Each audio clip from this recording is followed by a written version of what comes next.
Hi, everybody. Welcome to Facebook Auction Live. For those of you guys who don't know me, my name is Chidi, and these are my esteemed colleagues, Amy and Romnick. Today, the topic is going to be conversion optimization. So you might be wondering, why did we choose to do this? Well, the reason that is because after speaking to hundreds of advertisers like yourself, we decided that we want to provide you guys with more transparency and more information about the auction.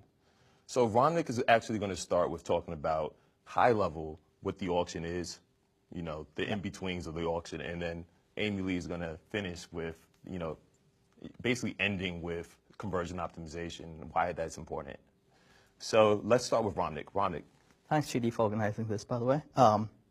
So the Facebook feed that I see is very different from Facebook feed that Amy and Chidi see, right? So the ads, the organic, my friends are different, my posts are different. Similarly, the ads that I see are very different. Now, what Facebook is a place where you get personalized content, you also get personalized ads. So that's on the user side. Advertisers also require personalized content in the sense that what they value is different.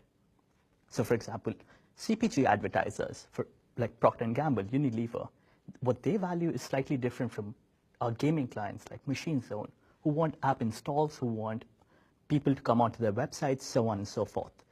So the Facebook system is optimized to provide the advertiser with a unique audience who they value most. A good example of this is probably thinking about if there was a barber in East Village in New York City, and they ran a conversion optimization ad. So what they ran is very simply, they want people to sign up for events. Like they want people to sign up to come and have a haircut with them. How would that work?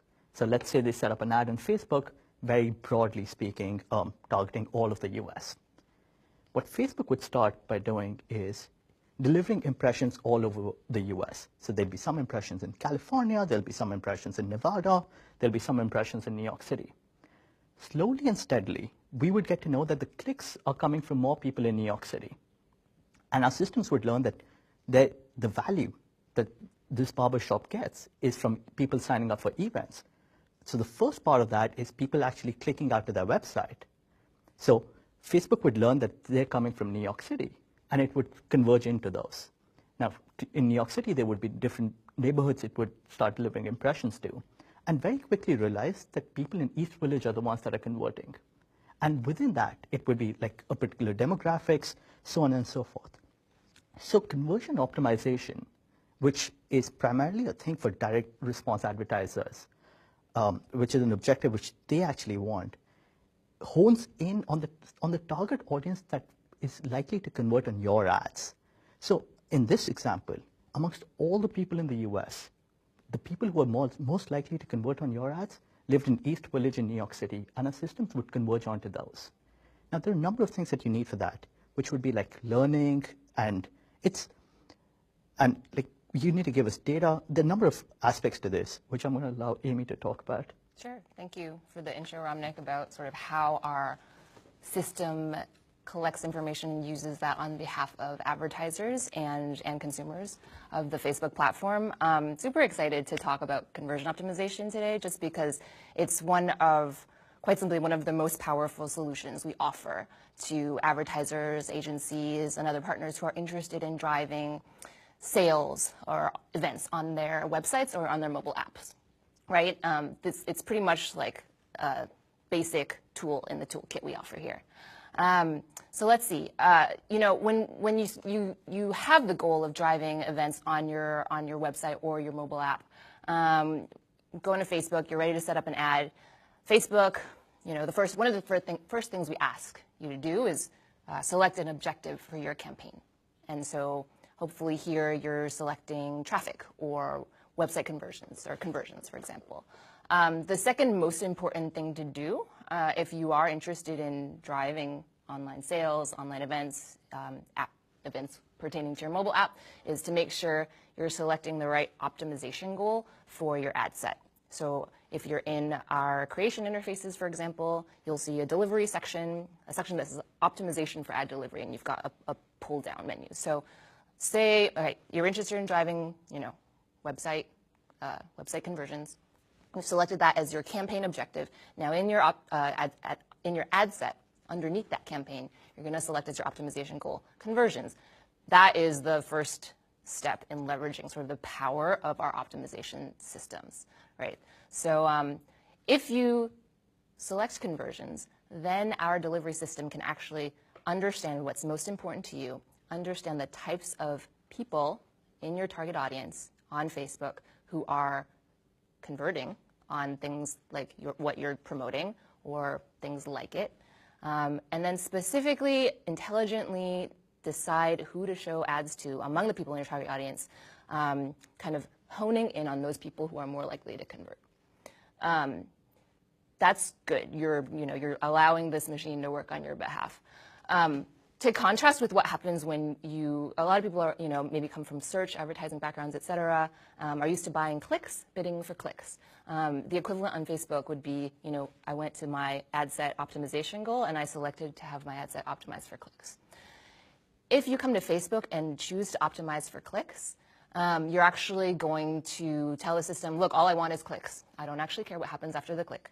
And our system will actually say, all right, Romnick wants clicks. I'm going to go like crazy, find a lot of clicks. Anything that happens after the click, including factoring in which of those clickers convert or which of those clickers just simply drop off, the system is totally going to disregard. That means if you're optimizing for clicks, you pretty much, all that drop off is going to come out of, the cost of that drop off will come out of your pocket as an advertiser, right? Whereas if you're optimizing for conversions, we're working to find you those converters, and you're just taking advantage of that much more that much more efficiency, I should say. So that's why we're talking about it, I guess.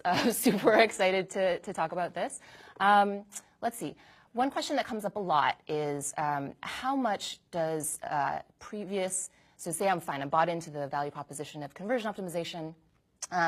It seems as if a lot of factors get considered in, the system, how the system chooses who to show my ads to. There are a lot of factors. So one question is, how much does previous account history or activity affect the delivery of these ads? Yeah, sure. So essentially what Facebook is trying to do is get all the information we can and trying to optimize on your behalf. The information would be account history, the user's characteristics, the ad history, so the particular ad, the creatives, the targeting, all of that's information. The account history does matter, but I would not say it matters.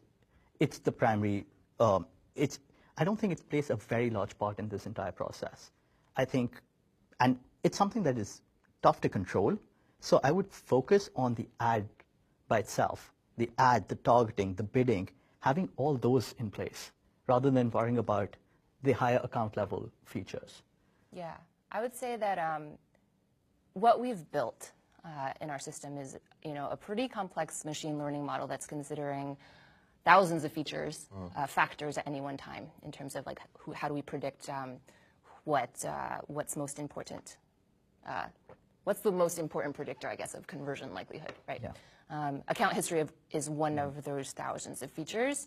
I would say in practice we see that even more important is activity on a specific ad set, like on the ad set in question. So I think what we see in practice is if you've got an ad set set up and like within a couple of days, if that ad set is not seeing, a few conversions a day on that ad set, it's probably time to change some variables on that ad set. For sure.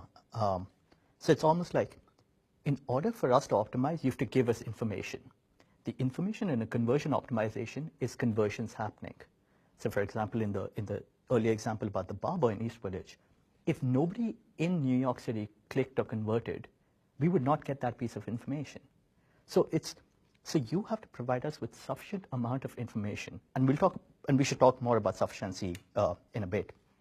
But so if you don't have the data, we can't optimize. So if you're trying to sell Teslas on Facebook, probably there ain't too many people buying Teslas. So if a conversion is defined as an actual checkout of a Tesla, unlikely that's going to happen. And if that doesn't happen, our system doesn't know who's more converting and who's less converting, because almost no one converted on a Tesla on Facebook. So providing us sufficient information of defining what your conversion is becomes a pretty important part in this entire process. Totally. If you were like, all right, I know that Romnick and Chidi last week both bought Teslas, like, nice work. And then you were like, all right, of this pool of 1 million people, who's the next most likely to buy a Tesla? You kind of don't have that much information to make an informed decision. Whereas if you had, 10,000 very, accomplished people who all bought Teslas, then you suddenly have more data points to be able to say, like, oh, like, what are the common characteristics of all these people? Now I can make a much more intelligent decision about what other people may be most likely to buy Teslas. And I think, the Tesla one's hard. That's definitely a very high consideration purchase, and there's probably actually not that many Facebook ad campaigns driving the purchase of that specifically. But another common question we really get is, so is there a minimum number of conversions that we need to make conversion optimization work? And I think, Ramnik, I think this actually came from a study that you did back in the day. I did. So what we recommend is something like at least 25 conversions on an ad set before we actually start to differentiate between people, high converters versus low converters. If you're getting less than that, so if we get much fewer than those, we're not calibrated. And calibration is basically our predictions being very off, which will impact your delivery. And one of the problems that people face is under-delivery. Like, oh, my conversion, like I set up a conversion pixel, I try to optimize towards it, I did not get conversions. Like I didn't even get delivery. Like conversion is a post-delivery feature. So now if your ad set is set up for less than 25 conversions and you don't expect 25 conversions. 25 conversions over a particular time period? Yes. Or, yes. So I would say you should at least have your budget such that you have budget enough that you're going to get 25 conversions. Our system will start learning and optimizing, and we have it's a slightly more nuanced answer, but this is almost correct, which is like you should, if you have 25 conversions, our system will start learning and optimizing. Now, if for some reason you're not getting conversions initially, then the conversion pixel is way down the funnel. And what I mean by that is, if it's on a purchase event rather than add to cart, then it might be smart to move the pixel up. So basically redefine what a conversion is. Now, if you redefine what a conversion is from a checkout to an add to cart, which happen more frequently than a checkout, you will start increasing the amount of information our system receives. Now, so there's a caveat to this though. The further higher you go in the funnel, the less close you are to your true objective. Totally. What you want is checkouts. Yeah. Add to cart is on the path to a checkout, but what you ideally want is a checkout. So you have to define, or you have to sort of experiment, maybe experiment's the correct word, of what is an appropriate consideration event, which is closest to the thing that you truly value, but you're getting sufficient delivery and information and conversions. What if you have multiple ad sets and you're getting a total of 25 conversions? Is that still effective? So no. So I think, and Amy alluded to this before, which is our system is learning the many features in our system. The account history, this campaign history, this ad set history, this ad history, like because we're also trying to learn the creative. We don't cross-learn as well. So if I have two ad sets, which are independent, like we're trying to learn them separately rather than learning them together. And because of this, like learnings don't really translate that well. Yeah. So I would say it has to be set up separately. Yeah, so in short, you're aiming to get 15 to 25 conversions at the ad set level, probably in about a week's time, I would say, because if it's any longer, our system's going to kind of give up before then. Yeah. So conversions at the ad set level are what matter for our system. And it occurs to me, I know a lot of folks who are tuning in right now are familiar with lookalike audiences, and in order to form a lookalike audience, you need the seed, right, the source for the lookalike. And so, you've got a lot of options when you're trying to upload a seed for a lookalike audience, right?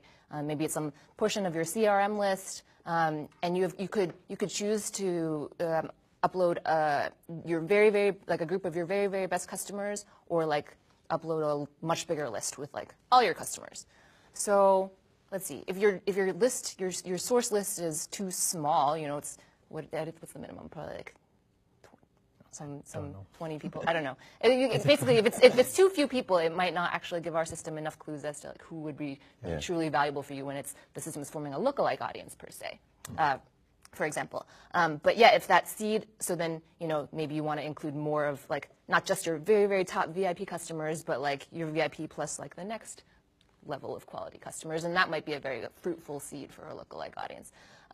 Then, I mean, if you go too far and you know, send in a list of all your customers to make a lookalike, then you might really dilute the quality of that seed, right? So I think you can imagine a similar scenario when it comes to understanding what's the best optimization goal for my ad set when I'm using conversion optimization, right?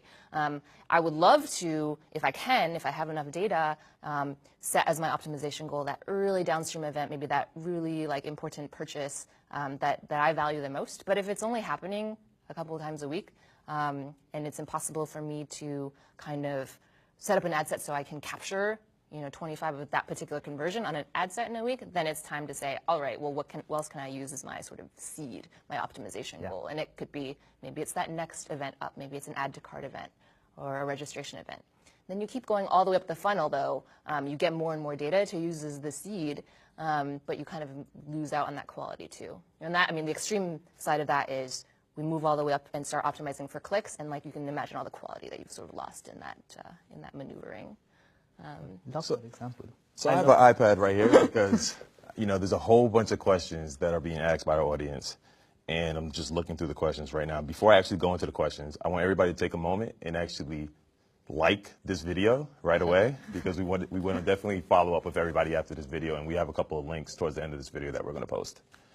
So the first question is basically, you know, there's manual bidding, there's automatic bidding. How do you decide which one is the right one to use at the right time? Sure.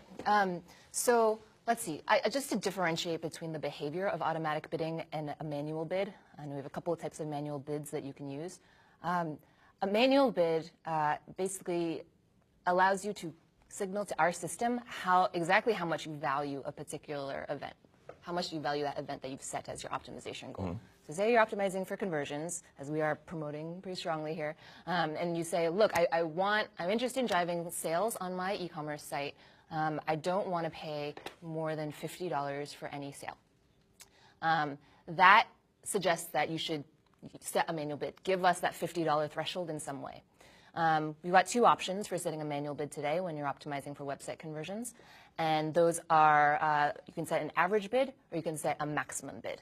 So when you set an average bid, you're kind of giving our system direction that, look, you want as many conversions as possible such that your average cost per action nets out at $50, say, if you gave us that $50 average bid. So from the time you set that $50 bid, like from that point forward, our system's going to be like, all right, well, we know that Chidi kind of has this in mind. We're going to try to show ads to people to kind of maintain average CPA at $50.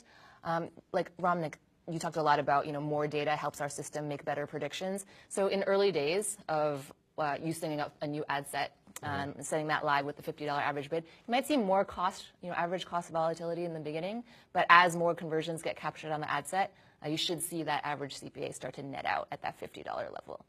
That's what average bid does. Average bid, we launched this actually last summer or so we're really excited we have that capability of allowing advertisers to manage towards an average cost threshold a little bit easier. Before average bid was available, and what we've always had available in our system through today is a notion of a max bid. So that's when, basically when you use max bid, you set a max bid of $50 for your ad set, you're saying you'd prefer not to pay more than $50 for any single conversion. So it's like, as we're showing ads, we're trying to get you a cost per conversion of $50 or less.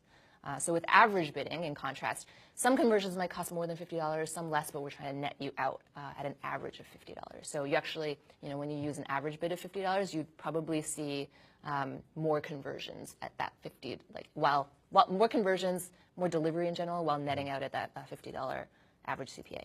And finally, automatic bidding. Like say, maybe you're just in a really growth mode for your business. You're like, I don't really mind if what the exact average cost is, or that, I don't have a specific cost threshold in mind. Automatic bidding lets you signal to our system that you want to leverage the budget you've set for your ad set to get as many of your optimization goal as possible. So like we see a lot of businesses, for example, who are like, great, we need new users. We capture a lot of new kind of email signups, and I need to hit some growth goals this month. So you know what? I just want as many email signups as I can get for this like budget of $1,000. What are the risks to automatic bidding? So the good thing, I'll open with that, is that you can really ensure that your full ad set budget is maximized to get you as many of your desired outcome as possible to get in our auction for that budget. Risk is because you're not specifying to us an average, any type of specific monetary like cost threshold. We're just our goal is to make sure you stay competitive in the auction. So we actually, for every auction that you do enter, we're going to adjust your bid to keep you competitive, right? Okay. So your average cost could be something other than what you might have had in mind, because you're actually giving us that signal. You're just, taking advantage of this ability to stay competitive in the auction to make sure you're getting as many of your desired results as possible. So actually, the way it technically works at the back end is very simple. It's if you've specified $1,000 for 5 days, for example, roughly speaking, you want to spend $200 a day. If we are at a point in which we are on par to spend less than $200 for the day, we will increase your bid. And if we are overspending, we've overspent at the rate, we're ahead of our expected curves, we'll reduce your bid. So automatic bidding is a way in which you're specifying to our system that you have a budget and you have a time period, and you want to spend this budget over the time period and maximize the number of conversions you're getting. So the automatic bidding will keep adjusting it's actually at the back end, it'll keep adjusting your max bid and try to get you the maximum, the most efficient number of conversions, satisfying your complete budget. So hopefully you shouldn't face too much under delivery with the auto bid. Yeah, that's the goal. Our team is making sort of ongoing improvements to the automatic bidding feature as well to make sure that we deliver on this promise of we'll leverage your full budget to get you as many of your desired result as possible. So speaking about budgets, we have daily budgeting, we have lifetime budgeting, right? Ramnik, can you tell me more about like when is the right time to use lifetime versus daily? So daily budgeting, you're telling our system precisely how much you want to spend in each day. Now that's very different from, that's sort of an artificial constraint that you're putting on our system. Versus when you're spending a lifetime budget, you're saying over the span of the week, the 14 days, you want to spend X amounts of dollars, which is less constrained. Our system, in some sense, actually is trying to maximize the value across your entire lifetime. So the more constraints you specify, I would say you actually lose efficiency. Unless there's a very good reason why, so there could be business reasons, there could be you're testing it out. I generally prefer lifetime budgets over daily budgets. Daily budgets are constraining. So for example, one thing about a good example is there are more people who come on to Facebook on the weekends than on the weekdays. Totally. So if you're saying that, so we could actually get you more efficient conversions probably, or like we could get you more cheaper delivery, marginally cheaper delivery, or we could optimize because we know how people come on Facebook. Like you should not be specifying a daily budget. Well, I mean, to build on that a little bit, we actually did institute a change to how daily ad set budgets work around fall of last year, whereby, it used to be that you would set, if you chose to use daily budgets instead of lifetime budgets, you set a daily budget of $5, we would historically aim to spend exactly $5 every day, which totally leads to that type of inefficiency, the potential inefficiency that you mentioned, because if there's a day when actually the prospects are much better for your campaign and for this, for the people that you've indicated are valuable to you, then another day, there's no flexibility to take advantage of that extra potential. So as of about October of last year, some people do, some advertisers have told us they just find it easier from a workflow perspective to manage using daily budgets versus lifetime. But the way that the daily budget settings will work now is that you can still kind of specify to us your daily target, target of $5, for example.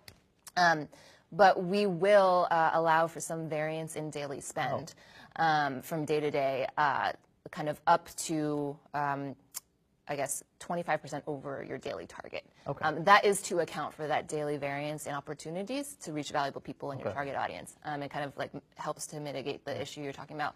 With that all said, there should be now less performance differential between using daily or lifetime budget, so it can be a little bit more of like whatever you find it easier to manage.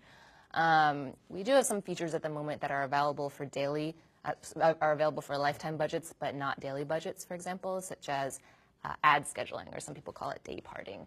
So today that's available for ad sets using lifetime budgets, but not daily. So if like it's important for you to use day parting or add, this hour of day or time of day of week sort of scheduling, then you probably will need makes sense to use lifetime budgets at the moment. But that's something. I mean, we've heard some feedback on that front too. So ultimately, the behavioral differences aren't so great. So you mentioned earlier that you should be aiming for 25 conversions per week per ad set, right? What about if you're using daily budgeting? Does that reset that number? No. No, right? Because the optimization system doesn't know about budget. So the system that requires all these conversions is a system which is trying to predict if you were to show up on Facebook and I'm an advertiser, what is the probability that you convert on my ad? That system is sort of independent of the budget. That prediction system does not know about daily versus lifetime. Okay. So what if you set up a campaign and it goes on for about 2 weeks, right? But the flight is 4 weeks long, so you have 2 weeks left. What happens if you actually decide to pivot and switch something in the campaign? What's the impact of that? So there's some things which reset learnings. So I think one of the big things that we say is don't panic too quickly, right? Don't panic ever. Oh, don't panic. That's true. Don't panic is Don't panic. pretty good. So there's some things which will reset learnings. And what we mean by that is it constructs a new object ID at the back end, which is slightly technical. But stuff like if you change your creative, if you change your targeting, if you change your optimization, all of that will it'll reset some of our features. So as we discussed initially, there are like multitude of features that we have. Account history, campaign history, ad set history, ad ID history, lots of other features. Some of those will get reset. So if you panic too quickly and make too many changes, it actually adversely affects SEO. Now, there's a flip side to this, that you're not getting conversions at all, and you need to actually redefine what your conversion event is. So I think it's a little bit of a song and dance between these, like not changing anything versus making changes way too frequently. Yeah, I think it's just a kind of an idea of being aware of the trade-offs. Yeah.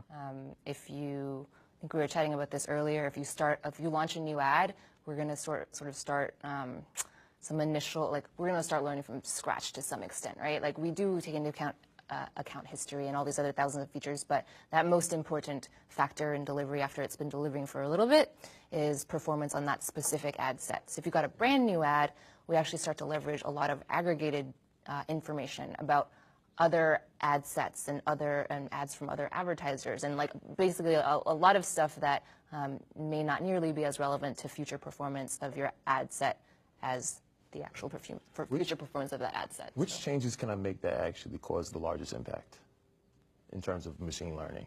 So if I make this particular change, all of a sudden, I start from the beginning with regards to our algorithms actually understanding what's going on.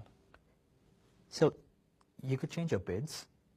So bids is one way, if it's a max bid or an average bid, if you're not competitive enough in the auction, you could actually increase your bids in order to be more competitive. That's one simple change, which is you're not changing what you're optimizing for, but you're changing how much you value the optimization, or what is your maximum bid that you're allowing our system to use. The other thing you could change, as we discussed, is your conversion event. But I would say conversion event is one of those things, once you've started getting delivery on your ad sets, you should almost never change it, because it's a more costly process. You have to change your pixel, you have to do a few more things. You can relax your targeting because that's giving us more opportunity. And what we're doing is we start by exploring in conversion optimization. Like we start by giving impressions and we start exploring the audience space. And once we find out what is the characteristic of converting users, we try to exploit them for you, which is try to deliver for them. So start by exploration and then you go to exploitation. Like exploitation being a good term, like you're exploiting the machine learning.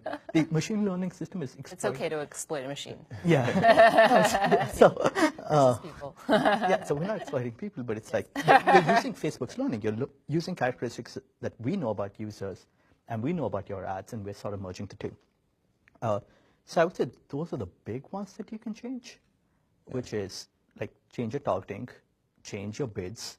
Like targeting and bids will get you like most of the way there. For a very, very high consideration event, or I would say even for, then you should reconsider what you define as a conversion. Yeah, I like those what you kind of mentioned there. I mean, I think we think, I guess our system depends a lot on constraints, right? And like, bid and budget, the bid and budget that you set on your ad set are actually constraints. Like you're saying like, where of all these people on the Facebook platform, like who am I allowed to talk to find this event that I really value? And so if you set your bid sort of, lower than you actually might value a conversion just because you're like, oh, well, let's see what I can get for this cost. You're really just saying, all right, let's eliminate all of these people that I can potentially talk to or like get to convert on my website. Same with targeting. If you get too, we have a lot of really powerful targeting features on our platform, certainly, but if it's too narrow, then you're actually, not only are you telling us who you can talk to, but you're telling us who we cannot talk to at all. I think that's a very crucial point. Yeah. Like targeting is basically you telling us that who has a probability of 0 of conversion. Like Facebook don't even try to explore in that domain. And people you're targeting are the people that you want conversions from. Right. Yeah, and so if you were, if you were maybe marketing like an alcoholic beverage, then in the U.S. you would want to make sure like people under the age of 21 they should not be providing value to you for this particular good. So like, fine, eliminate them. That is a good use of targeting. But if you're saying like, oh, like I'm marketing, I'm trying to sell yoga gear on my website. Look, I think I'll target. I'll use like Facebook interest targeting. I'll target like yoga and Pilates. They might want some yoga pants and some other keywords. That's a great starting point. But I think the way that our platform puts people in each of those interest categories is pretty. It's a pretty black and white thing too. We're like, oh, these people have liked other pages about yoga and things like that, and it's just so it is a finite group of people. Could there be anyone on the Facebook platform that falls outside of these like discrete pools of people that Facebook's arbitrarily kind of said are interested in yoga? Potentially. Sure. And so for example, we've got a new feature called expanded targeting, which is like a one-check box, like one-check feature in the creation flow, which says, look, you can start with interest targeting, but I'm going to check this box off and say, if it can actually lower my cost per conversion, you can, consider showing my ad to people outside this target audience. And that could be a great thing, right? Because then suddenly I can sell a lot more yoga pants that way, potentially, test it. But that's one avenue where we're saying, look, like, maybe you can consider softening your constraints in order to get more of that thing that you're trying to drive with your Facebook ads. For sure, yeah. If you're just joining us, don't forget, please like the page, like the video. Right now, Amy Romnick, we're talking about conversion optimization, but I'm hearing a lot of targeting, so it sounds like a good topic for the next one. So this is the next question. Considering Valentine's Day is less than 2 weeks away, right? Oftentimes, we see advertisers experience rising CPMs as we get closer to a holiday time period, right? Mostly because of competition. But in terms of strategy, can you give some insight onto how to look at that situation and the relationship between rising CPMs and CPA? Do you want to take that one? Do you have any? So just talk, but I feel like you might have more. So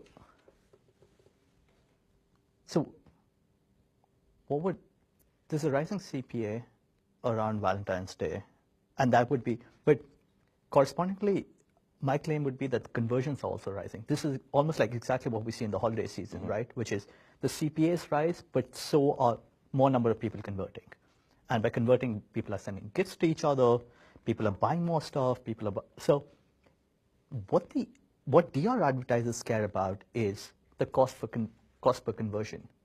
Like rising CPMs is not the same as your rising cost per conversion.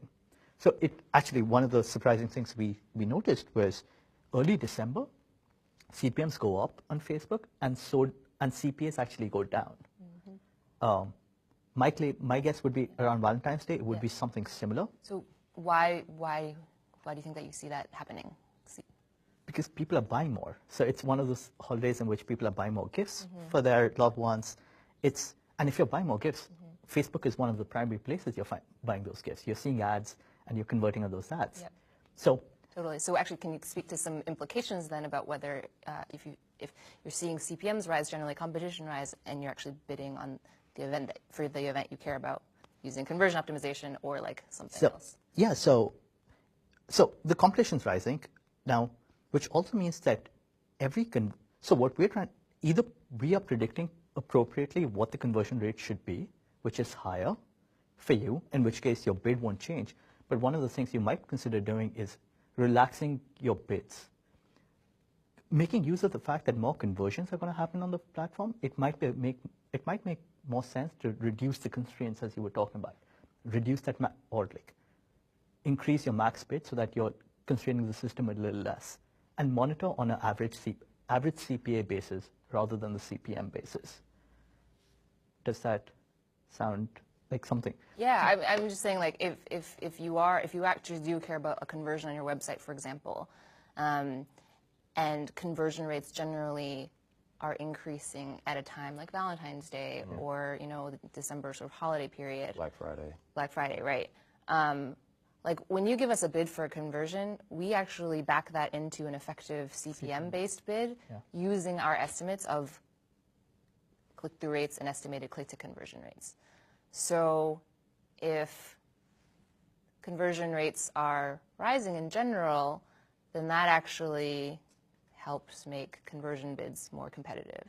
But if you're not bidding for conversions and you're bidding for some other proxy event, then those increasing conversion rates do not factor into making your bid. So it sounds like what you guys are basically saying is, if you're seeing rising CPMs into the holiday time period, sometimes that's actually the most important time to actually invest, right? That's the most important time to reach your users because, on the line right now, we have a lot of e-commerce and we have a lot of retail advertisers. And I would say that when they see rising CPMs, a lot of times there's a lot of fear in that, right? Yeah. I would caveat it a little bit. If you naturally believe that your product will sell more around this time, then your conversion rates are going to go up, and we will actually adjust we will actually bid on your behalf higher, and we'll probably get you lower CPAs in aggregate. So you don't need to care about CPMs, but your CPAs are going down, so which is good for you. This is absolutely the most important time for you. However, if your product is not something that's going to be sold, that people are likely to buy more often on Valentine's Day, then because everyone else conversion rates higher, you're getting less competitive in the auction in some sense. So you probably will not be, you won't have the same amount of delivery. So either you'll have to increase your max bid to compensate for the rising competition, or it's just a time when you'll experience slightly, I won't use the word undelivery, but you're less competitive in the auction. So I would say if your business actually depends on Valentine's Day, it is absolutely the best time. Right. Like if you're going to sell more right now, you should invest more on Facebook. Totally, yeah. Do it, invest if it makes sense for your business, for sure. We see some instances where so this is Valentine's Day, pretty competitive time. Maybe during large sporting events, it can get quite competitive too. Certainly the end of the year is always competitive over holidays. I think January, first week of January is just bargain city pretty much, I think, because it's actually the opposite of the competition that we see at the end of that year. So that's one instance where if you are looking for more, efficient pricing, potentially, even if, you don't necessarily see any reason to invest more on Jan 4, think about it, actually, because a lot of people are still, sort of on vacation, not necessarily buying. So that's opportunities like that might be. That's really important for brand advertisers, actually. For sure. And different regions might be impacted differently as well, right? Absolutely. Mm-hmm. Because it's all about supply and demand. Yeah. Okay, so just to pivot a little bit, relevance score. Right? We hear relevance score all the time. I've spoken to several advertisers, and they want to know, how they should use relevance score, right? Like, when is it the right time to use it? When is it not the right time to use it? How to interpret it. Can you guys shed any light on that? Sure. Look, we get a lot of questions about sort of how does relevance score factor into my performance in the auction. I want to clarify that relevance score describes some of the, we consider how interesting your ad might be to an individual in your target audience when we enter you into a particular auction. We also consider, so we'll leave it at that. Relevance score is a measure of how interesting your ad is predicted to be to people in your target audience compared to other ads targeting the same people in that audience. It's like a very aggregated sort of metric, just kind of a ranking metric, right? So we kind of say, all right, well, everyone gets a score of 1 to 10. If you get 4, relevance score of 4 for this particular ad, 60% of ads are actually seemingly more interesting to different people in your target audience. Okay. That is not some direct, like that number doesn't factor into the auction directly anyway. It's sort of, relevance score is a descriptive metric that describes like kind of in a little bit of an abstracted way how interesting your ad is. So it's meant to be a bit of a directional metric, honestly. Got it. So what if I get like a 4 today, and then 2 weeks from now I get a 6? Right. On the same ad. On the same ad. Yeah, that's actually quite interesting because normally over time, you consider if you have an ad in market, you get some creative fatigue over time if you don't refresh your audience or your creative at all. So it's normal to see not only like click-through rates maybe start to fall over time, but you would see relevance score fall over time as well, right? Same idea. If it's increasing, then that's wonderful. Maybe you've changed your targeting and you're actually reaching people for whom this ad is more interesting or relevant. So that's good news. So I think changes in relevance score are important rather than relevance score by itself is telling you very little. And because it's a percentile rank, not everyone can be a 10 on 10, right? There are some ads which are only 10% of people will get a relevance score of 10. So there are some kind of ads which are more engaging than others. So for example, if it's a movie trailer, you'd expect it to be on the higher end of the spectrum because it's more engaging versus the financial services, like the creatives cannot be very, very engaging. So harder to be. So you'd expect them to be on the lower end of the spectrum. So there's almost like a natural position of where your creative should lie. Any deviation from that natural equilibria should be indicative of something. Especially like reducing relevance score over time is signaling creative fatigue. I've been running this ad, it starts at a 6, goes down to a 4. Yeah. Okay, people have seen this. Like right, find new creative or find a new audience, honestly. What if you have other creative, but it's in the ad set, but it's just not spending, right? Like, so you have multiple creatives in one particular ad set, and naturally the best performing creative is going to eventually shut the other ones off, right? Because you want the best performing creative being shown to our users. What about that second and third creative? Like when you're experiencing creative fatigue with the first one, do you then just say, okay, well, let me move the second one up into the first slot? Is the question, should you do that in like sort of manual way versus, Yeah. I mean, it's an interesting question. I think like when you talk about relevance and creative fatigue, it's a function of both the actual creative asset as well as the target audience you're using. So imagine if you saw like 3 ads for a t-shirt company and a t-shirt company has 3 different creative in the same ad set marketing t-shirts, and they're like slightly different colors or something like that.